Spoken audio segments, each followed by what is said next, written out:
Assalamualaikum warahmatullahi wabarakatuh. Kembali lagi bersama sahabat Febi.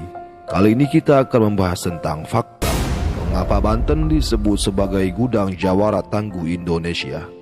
Sebelum kita lanjutkan ke videonya, alangkah baiknya teman-teman tekan tombol like dan subscribe channel ini agar tidak ketinggalan notifikasi video selanjutnya.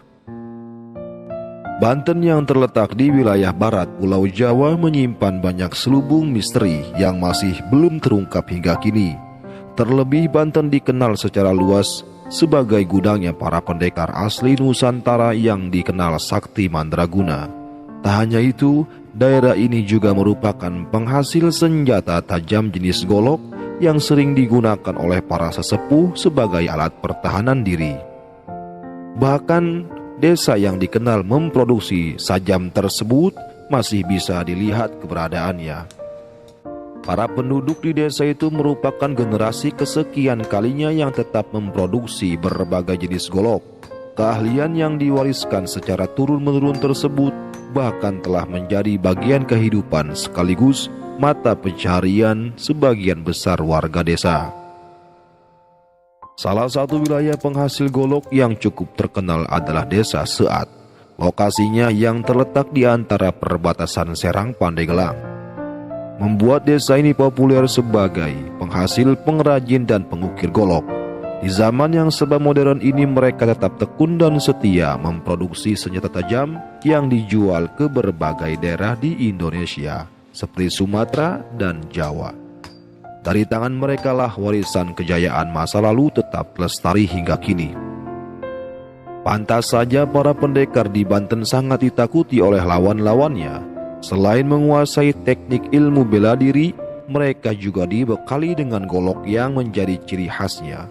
Salah satu golok terbaik yang dibuat oleh kampung Seat tersebut hingga saat ini adalah golok Sulengkar yang berharga jutaan rupiah.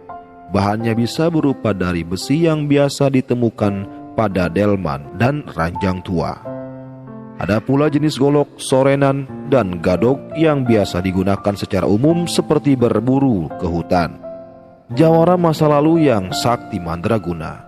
Selain terkenal dengan goloknya yang khas, para pendekar dari tanah Banten juga memiliki ilmu bela diri yang sangat mumpuni. Terbukti keberadaan mereka di medan laga selalu menjadi perhitungan tersendiri bagi lawan-lawannya. Beberapa dari jawara tersebut bahkan memiliki ilmu khusus seperti kebal bacok dan sebangsanya. Tak heran para tokoh sakti itu menjadi sosok yang ditakuti sekaligus dibenci oleh pemerintah kolonial Belanda. Ilmu-ilmu kanuragan itu masih tetap ada dan dijaga oleh orang-orang tertentu.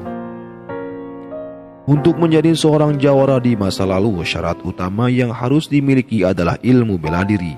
Dari situlah bermacam perguruan silat semakin banyak ditemui di daerah Banten.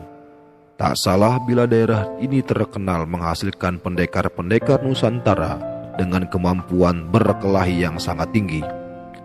Selain sebagai warisan budaya asli Indonesia, teknik bela diri yang bernama pencak silat tersebut hingga kini masih tetap digunakan dan bahkan dijadikan sebagai identitas yang membedakan jenis ilmu bertarung dari wilayah lainnya.